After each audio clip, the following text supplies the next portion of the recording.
ओम सच्चिदानंद रूपाय विष्णुत्पत्त्यादिहेतवे तापत्रय विनाशाय गोविंदाय नमो नमः। ओम कृष्णाय वासुदेवाय हरये परमात्मने प्रणतक्लेशनाशाय गोविंदाय नमो नमः। नमस्कार, स्वागत है आपका आचार्यवाणी में। मैं आचार्य डॉक्टर विक्रमादित्य आपके साथ हूँ और आज का विषय हमारा है मकर राशि। 28 तारीख शनिवार का अवसर है, एकादशी तिथि है और ये एकादशी तिथि शनिवार के दिन पड़ रही है, दूसरी बार पड़ रही है इसी 15 दिनों के दौरान में।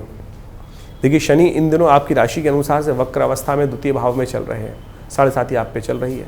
देव योग से बड़ा सुंदर योग बना है कि शनि के दिन अवश्य कुछ न कुछ उपाय करें। भगवान विष्णु का सुंदर पाठ कर लीजिए, इससे आपके कहीं ना कहीं भगवान विष्णु का सुंदर अभिषेक कर लीजिए तिल युक्त दूध से या तिल युक्त जल से, पंचामृत से। देखिए, उसमें कहीं ना कहीं भगवान विष्णु की कृपा से रास्ता बनेगा। एकादशी के दिन श्राद्ध इस दिन रहेगा। एकादशी के निमित्त श्राद्ध करते वक्त कई लोगों के मन में भ्रांति होती है, कई व्यक्ति मिलते नहीं है उस दिन। ब्राह्मण भोजन कौन करे, एकादशी के उपवास में है तो कच्चा अन्न दे सकते हैं आप, फलहार इत्यादि दान कर सकते हैं, वो भी शास्त्र में तर्पण के निमित्त ही कहा जाता है। तो मकर राशि वालों, 29 तारीख के दिन ग्रहों का योग जो बन रहा है वो भी समझ लीजिए। 29 तारीख रविवार का अवसर है, द्वादशी तिथि है। सन्यासियों को निमित्त श्राद्ध करने का भी शास्त्र में प्रमाण मिलता है। इस दिन जो व्यक्ति जीवन में हमारे घर परिवार के सन्यास ले चुके हैं उनके निमित्त भी श्राद्ध इस दिन किया जाना चाहिए। तो ये देखिए, और साथ साथ द्वादशी का श्राद्ध इस दिन रहेगा। ग्रह नक्षत्र परिवर्तन की तरफ जा रहे हैं और परिवर्तन करके थोड़ा सा बंधन मनोमस्तिष्क में उत्पन्न होता दिखाई देगा। थोड़ा सा ऐसा दिखेगा खुल के काम करने में दिक्कत है। चंद्रमा थोड़े से जिस मनोमस्तिष्क की तरफ जा रहे हैं, वृत्ति उत्पन्न कर रहे हैं, वो थोड़ा सा कहीं ना कहीं वीतरागिता, थोड़ा सा बंधन, थोड़ा सा कहीं ना कहीं प्रेशर मनोमस्तिष्क में है। उसको ठीक करने के लिए थोड़ा उपाय करने का ज़रूरत है। उपाय करें, भगवान सूर्य का ध्यान सुबह सुबह करते हुए गायत्री का जप, यज्ञ इत्यादि कर लें, भगवान सूर्य को जल दें, इससे कहीं ना कहीं रास्ता बनेगा। 30 तारीख का दिन सोमवार का दिन है, त्रयोदशी तिथि है और सोम प्रदोष का योग बन रहा है। सोम प्रदोष का योग बड़ा सुंदर है। त्रयोदशी और सोमवार कहा जाता है समस्त दोषों को हरने का दिन। त्रयोदशी भी भगवान शंकर की उपासना के लिए बनाई गई है और साथ साथ सोमवार का दिवस ही, इन दोनों की युति जब हो जाए तो सोम प्रदोष का योग बन जाता है। साथ साथ श्राद्ध भी चल रहे हैं, त्रयोदशी का श्राद्ध भी इस दिन किया जाएगा। इसके साथ साथ ग्रह नक्षत्रों का प्रभाव जो है वो आपके लिए थोड़ा सा कहीं ना कहीं हल्का बन रहा है। उसको ठीक करने के लिए थोड़ा सा ध्यान रखते हुए कार्य करें। देखिए, सोम प्रदोष का योग है, ऐसे में शनि को आपको मनाना जरूरी है क्योंकि शनि अंतिम भाव में चल रहे हैं, 7.5 का अंतिम दौर चल रहा है आपके लिए। तो हो सके तो शाम को भगवान शंकर का सुंदर अभिषेक करें, तिल युक्त जल लेकर या तिल युक्त दूध लेकर। ओम नमः शिवाय का पाठ करते हुए शाम के समय प्रदोष काल में जब सूर्य अस्त हो जाए, ये विशेष उपाय है, इसको अवश्य करने का प्रयास कीजिए।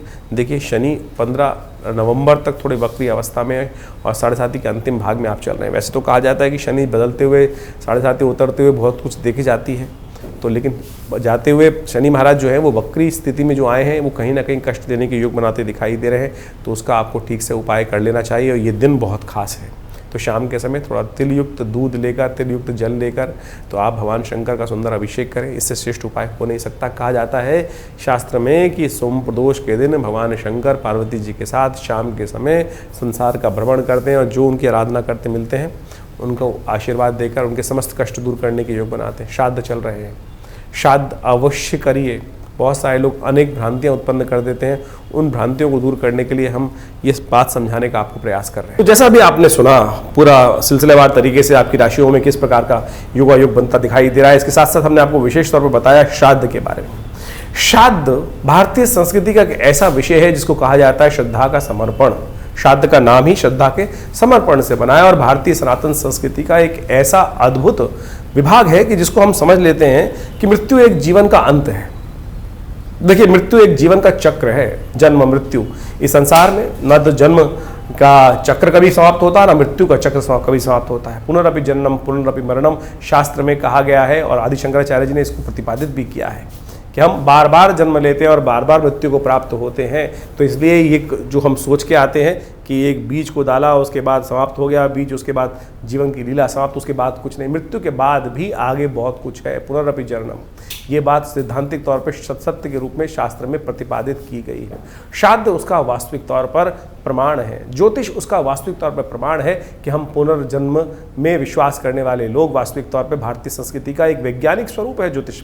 ज्योतिष के अंदर हम जब दशाओं को निकालते हैं, गतरक्ष सर्वक्ष इत्यादि नक्षत्र की कैलकुलेशन करते हैं, तो उसके अंदर भुक्त भोग्य की व्यवस्था आती है कि कितनी दशा, कौन सी दशा नक्षत्र के किस अंश पे आपका जन्म हुआ है, किस वेला में आपका जन्म हुआ है, उसके अनुसार से उस नक्षत्र के अनुसार से कौन सी दशा में आपका जन्म हुआ, कितना भुक्त हो चुका था, कितना भोग्य बाकी है। यानी हम जब आप अपनी विंशोत्तरी दशा को देखेंगे अपनी जन्मपत्री के अंदर, तो वहाँ लिखा होता है जैसे किसी की दशा में कौन सी दिशा में जन्म हुआ, तो कितना आप पूर्व जन्म में भोग चुके हैं और उसकी बैलेंस दशा जो है वो इस जन्म में आपको भोगने को मिलने वाली है। तो उसके हिसाब से पूरा यानी गतरक्ष सर्वक्ष निकाल कर आप सही समझ सकते हैं कि ये जीवन बार बार प्राप्त होने वाला है।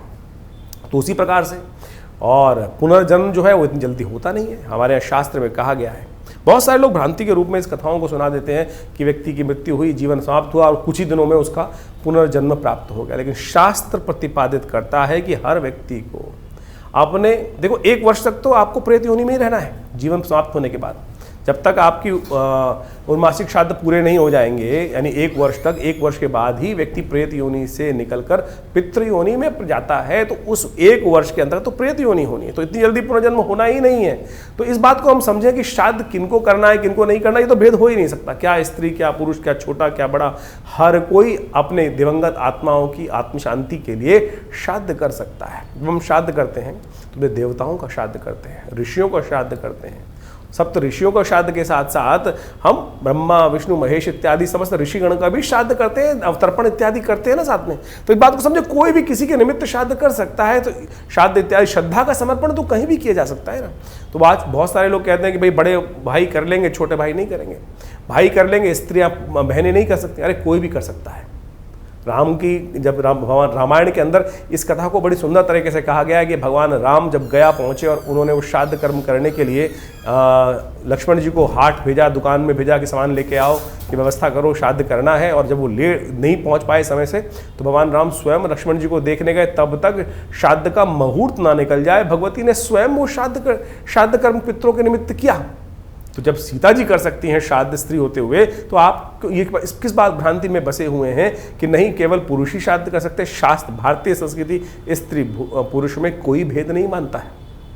ये बात हमको अच्छे से समझ लेनी चाहिए। कुछ लोगों ने इनको अनेक प्रकार से उपस्थित करने का प्रयास किया, वो मति भ्रम हो सकता है, व्यक्तियों के ज्ञान के ऊपर समस्या हो सकता है। लेकिन जो मैं कथा में आपके समक्ष उपस्थित कर रहा था कि भगवान राम की अनुपस्थिति में भगवती सीता ने स्वयं पितृ इत्यादि यानी दशरथ इत्यादि जी का श्राद्ध करने के लिए गया में सुंदर व्यवस्था बनाई। तो आप भी कोई चिंता ना करें इस बात को, विशेष तौर पे हमें अपने पितरों के निमित्त श्राद्ध करना चाहिए। कई लोग ऐसा कह देते हैं गया का नाम आया है तो हम गया में जाके पिंड छुड़ाया है, उसके बाद आगे करने की आवश्यकता नहीं है। अरे वहाँ के महात्म्य वर्णित है कि इतने सुंदर स्थल है कि यहाँ पर पितृ को मोक्ष प्राप्त करने का सुंदर रास्ता बन जाता है, उसकी आवश्यकता नहीं होती। लेकिन ये तो आपका श्रद्धा का समर्पण है। जब तक आप हैं तब तक अवश्य अपने पितरों के निमित्त 3 पीढ़ी तक पिता, पितामह, परपितामह यानी 3 पीढ़ी तक अवश्य हमको अपने समस्त लोगों का श्राद्ध करने की कार्य करने का अवश्य प्रयास करना चाहिए। मध्याह्न काल शास्त्र के लिए सबसे श्रेष्ठ है। यानी जिस तिथि को मध्याह्न काल में हो, उस तिथि जो मध्याह्न काल में जो व्यापनी हो उस तिथि, उसी में उस दिवंगत आत्मा जो गए हैं उनका श्राद्ध किया जाना चाहिए। यदि आपको ज्ञात है कि किस समय उनका गंतव्य हुआ, उस समय प्रत्यक्ष रूप से कौन सी तिथि विद्यमान थी, उस तिथि में चाहे कृष्ण पक्ष है चाहे शुक्ल पक्ष है, तो इन श्राद्ध आश्विन के श्राद्ध के समय में पितृपक्ष के दौरान उनका अवश्य तर्पण। और श्राद्ध में क्या क्या करना चाहिए, वैसे तो विधान बहुत लंबा चौड़ा है, जितना आप कर सकते हैं। गायत्री जप अवश्य करें, तर्पण अवश्य करें, पिंडदान अवश्य करने का प्रयास करें। तर्पण इत्यादि के साथ साथ गायत्री का जप कर सकते हैं, गायत्री का यज्ञ कर सकते हैं, ब्राह्मणों को भोजन करा सकते हैं, गऊ के घास निकाल सकते हैं, चींटी, भिक्षुक, कौआ, काग इत्यादि के लिए अवश्य कुछ भोज्य पदार्थ, श्वान के लिए भोज्य पदार्थ अवश्य निकालने का, ये बलि अवश्य करने का प्रयास करना चाहिए। ये शास्त्र में विधात वर्णित है। तो अवश्य हमें सबको जितना हो सके, कोई ब्राह्मण नहीं मिल रहा है, ब्राह्मण मिल जाए तो बहुत अच्छी बात है, नहीं तो गऊ के निमित्त एक प्लेट में खाना लगाया, भोजन किया, उनका तर्पण करते हुए साथ साथ उनको समर्पित करने का प्रयास करें। और कोशिश ये करें अवश्य श्राद्ध के साथ। नहीं व्यवस्था हो पा रही तो कोई चिंता नहीं, आप 2 केले भी दान कर देंगे तो भी आपके पितृ आपको आशीर्वाद। बहुत सारे लोग पितृ दोष से समस्या उत्पन्न कर लेते हैं कि पितृ दोष हो गया कुंडली में। अरे पितृ दोष नहीं होता, पितृ ऋण हो सकता है।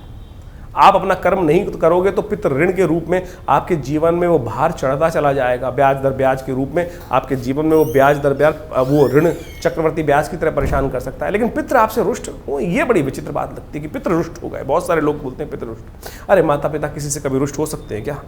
ये सोचें कैसी विचित्र विडंबना हमने डाल दी कि पितृ, लोग कह देते हैं ज्योतिषी जन्मपत्री दिखाने के पास गए और उसने भ्रांति मन में उत्पन्न कर दी कि आपके तो पितृ रुष्ट हैं। अरे पिता माता पिता किसी से रुष्ट नहीं होते, आप उनका उपहास भी कर दो तब भी वो तो, लेकिन दोष है, वो इस प्रकार का दोष है कि वो आपको प्रकृति माफ नहीं करती। आपको पितृ आपके रुष्ट होना, लेकिन प्रकृति आपको उस जो आपने गलत कर्तव्य किया है वो ऋण, वो भार आपके ऊपर अवश्य चढ़ जाएगा, वो आपको ध्यान रखना चाहिए। तो ये बात प्रकृति के दत्त है। तो आप एक बात ऐसे समझे कि कोई पिता, किसी व्यक्ति ने, बालक ने पिता का उपहास भी कर दिया, शायद पिता उनको माफ कर देंगे, लेकिन वो प्रकृति जो है, वो कर्म का सिद्धांत जो है, वो आपके ऊपर भार के रूप में विद्यमान हो जाएगा। उससे हमें समझना चाहिए। एक छोटा बच्चा यदि पिता के ऊपर खेल रहा हो, पिताजी के ऊपर कुछ विष्टाबित कर देगा, तो क्या पिता रुष्ट हो जाते हैं? माता पिता तो रुष्ट बिल्कुल होते ही नहीं कभी। जब प्रत्यक्ष नहीं हुए तो अप्रत्यक्ष रूप में जाकर हाँ दुखी जरूर होते हैं। घर में उत्सव चल रहा है, आपने गाना बाना सब कुछ किया, सब कुछ करा, लेकिन अपने पितरों के निमित्त कुछ एक थाली निकाली ही नहीं, उनको याद ही नहीं किया। अरे जिनके बिना हम जी नहीं पाते थे, जिनके बिना हम चल नहीं पाते थे, उनको इतनी विस्मृति हमने भुला दी कि हम उनको भूल जाते हैं। तो हमारे यहाँ भारतीय संस्कृति परंपरा है कि सबसे पहली थाली उनको उनके पितृ के निमित्त निकाल कर, मिंस कर और किसी गरीब व्यक्ति को दे दिया। इतना ही तो करना है खाली, और कुछ नहीं तो जल दे दीजिए भाई। हर नित्यपति तर्पण, यही नहीं श्राद्ध के अवश्य करें। पितृ निमित्तिक श्राद्ध बोला गया है। निमित्तिक श्राद्ध, शास्त्र में 12 प्रकार के श्राद्धों का वर्णन आता है।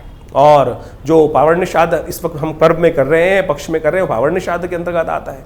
और पावर्ण्य श्राद्ध के साथ साथ और ये समझे कि हम सब नैमित्तिक श्राद्ध भी तो करते हैं। नित्य प्रति श्राद्ध करना चाहिए, नित्य प्रति तर्पण करना चाहिए, नित्य प्रति जल देना चाहिए। जैसे सूर्य को जल देते हैं, उसी प्रकार से अपने पितरों का ध्यान करते हुए ये देव तीर्थ है, आगे वाली उंगलियां ये पितृ तीर्थ है। अंगूठे और पहली उंगली के बीच का जो तीर्थ है, यहाँ एक लोटा जल लेकर तर्पयन्ताम तस्यै सुधा तस्यै सुधा तस्यै सुधा। यदि स्त्री है तो तस्मै सुधा और पुरुष है तो तस्मै सुधा तस्मै सुधा तस्मै सुधा। ये 2 देवियों का प्रादुर्भाव किया गया है ब्रह्मा जी के द्वारा। स्वाहा नाम की देवी यज्ञ की आहुति देवता तक पहुंचाती हैं, और स्वधा नाम की देवी आपके द्वारा अर्पित किया गया जो जल इत्यादि है, भोज्य पदार्थ इत्यादि हैं, वो आपके पितरों के तक पहुंचाती हैं। तो इसको अवश्य करने का प्रयास करना चाहिए। हमने विवेकानंद योगाश्रम के में एक विशेष व्यवस्था करी है कि इन पितृपक्ष के दौरान में यदि आप घर में किसी कारण से नहीं कर पा रहे हैं या कर पा रहे हैं, पूर्ण विधि नहीं हो पा रही है, गायत्री यज्ञ नहीं हो पा रहा है, तो हम आश्रम से संपर्क साध सकते हैं। आश्रम में पूर्ण व्यवस्था है, पूरा दिन यज्ञ की सुंदर व्यवस्था रहती है। नित्य प्रति 8 घंटे यज्ञ किया जाता है। तो अपने पितरों के निमित्त गायत्री का यज्ञ, तर्पण, ब्राह्मण भोजन इत्यादि समस्त प्रकार से करने की व्यवस्था रहेगी। आप अपने यदि किसी कारण से नहीं हो पा रहा है तो विवेकानंद योगाश्रम से फोन संपर्क साधकर आप अपने समस्त पितरों के निमित्त तर्पण इत्यादि, ब्राह्मण भोजन इत्यादि, गायत्री यज्ञ इत्यादि की सुंदर व्यवस्था, गौ ग्रास की सुंदर व्यवस्था करने के लिए सुंदर आश्रम संपर्क साध सकते हैं। आश्रम में गौशाला भी है, सब कुछ व्यवस्था पूर्ण विधि के साथ की जाएगी। तो आप सब इन सब श्राद्धों में ऐसा ना करें कि हम सब लोग केवल ये परिपाटी भूल जाते हैं। बहुत सारे लोग तो क्या नई गाड़ी नहीं खरीदेंगे, नए वस्त्र नहीं खरीदेंगे, नया कुछ और समस्याओं कर देते, इतना करके बस छोड़ देते हैं। अरे ये सब तो बहुत भौतिक चीज़ें हैं। मुझे बताइए, आपके नए वस्त्र खरीदने से आपके पितृ रुष्ट होंगे या आप प्रसन्न होंगे? आपके पिता माता पिता आपकी तरक्की को देखकर, आपकी नई गाड़ी को देखकर अरे प्रसन्न ही होंगे भाई। ये कहाँ से व्यवस्था चल गई कि केवल गाड़ी नहीं खरीदना, चाँद चल रहे हैं गाड़ी नहीं खरीदेंगे, और फिर नई जनरेशन आती है उनको आप समझा नहीं पाते हैं। तो समझे ये चीज़ नहीं है। वासना युक्त जीवन, हमको ये बात ध्यान रखनी कि वासना युक्त जीवन में नहीं, संयमित जीवन जीते हुए, उनको भी याद, उनका श्रद्धा का समर्पण करते हुए हम अपनी आपके सुंदर सौंदर्य जीवन से, आपके आगे बढ़ते हुए जीवन को देखकर आपके प्रति कतई आपसे अप्रसन्न नहीं हो सकते, दुखी नहीं हो सकते। इन सब भ्रांतियों को हटाने का प्रयास करें। आप नए वस्त्र घर में लाएंगे तो अपने पिता के निमित्त भी कुछ लेके आइए ना। हमारे एक मिलने वाले थे, उनकी मृत्यु हो गई और उन्होंने स्वयं आके कहा कि वो जब चले गए तो पंडित जी के लिए कपड़े लाने थे उनको, उनकी श्राद्ध कर्म के दिन। तो वो जो स्त्री थी थोड़े हल्की क्वालिटी के कपड़े ले आई। जब वो पंडित जी को दे रही थी तो उसके बाद ऐसा हुआ कि वो दिवंगत आत्मा ने आकर स्वयं बोला, क्या मैं इतना पैसा समृद्धि छोड़ के गया था, क्या मेरे निमित्त तुम अच्छे वस्त्र भी दान नहीं कर सकते? यही ऐसी ही कथा रामायण में मिलती है। कहा जाता है कि भगवान राम जब अपने पिता के श्राद्ध करते हुए ब्राह्मण भोजन करा रहे थे तो भगवती को उन्होंने बाहर बुलाया, वनवास की स्थिति थी, भगवती नहीं आई बाहर, तो भगवान राम ने ब्राह्मण जी को भोजन कराने के बाद उसके बाद उनसे पूछा भगवती से कि आपको बुलाया, आप आई नहीं। बोले जब आप भोजन करा रहे थे तो मैं साक्षात देख रही थी कि यहाँ पर स्वयं हमारे पितृ उसी रूप में विद्यमान हैं और उनको भोजन करा रहे हैं आप, तो मैं उनको इस अपनी सन्यासी अवस्था में बाहर आकर, सन्यासी वल्कल वस्त्र धारण करे हुए इस अवस्था में आकर उनको दुखी नहीं करना चाहती थी। तो सोचे ये साक्षात इतनी सुंदर कथा शास्त्र में वर्णित है कि हम जो ब्राह्मण को भोजन करा रहे हैं वो साक्षात वही है कि पितृ हमारे घर आकर उसको ग्रहण कर रहे हैं। ये है श्रद्धा का समर्पण। आप ये सोच के बैठे ब्राह्मण भोजन करा रहे, टाइम बार बार देखे जा रहे हैं, कब जाएंगे पंडित जी, कब कितना खाएंगे, कितनी रोटी खाएंगे, ये स्थिति मन में ना रखें। श्रद्धा का समर्पण पूर्ण श्रद्धा के साथ सोचें। आपकी जब पितृ ऋण चढ़ता है ना, जब नहीं आप निवृत्त होते हैं तो कितना भार, जीवन में चलते चलते व्यवसाय में कष्ट, कुछ ना कुछ चलते हुए गलती हुई गाड़ी रुक जाती है, अनेक प्रकार की जो समस्याएं जीवन में उत्पन्न हो जाती है, समझ में ना आ रहा हो तो कहीं ना कहीं सोचना, क्या आपने पितृ ऋण से निवृत्ति का मार्ग सोचा है?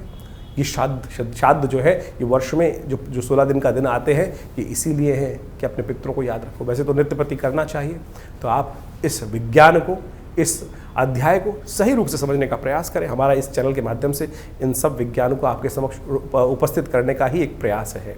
और विवेकानंद योगाश्रम इन समस्त कर्मों में आपके साथ रहता है। भी आने वाले दिनों में बड़े विशेष तौर पर नवरात्र आने वाले हैं और नवरात्रों में भी बहुत विशाल यज्ञ माँ भगवती के सानिध्य में वहाँ रहेगा, उसमें भी आप जुड़िएगा। धन्यवाद, नमस्कार।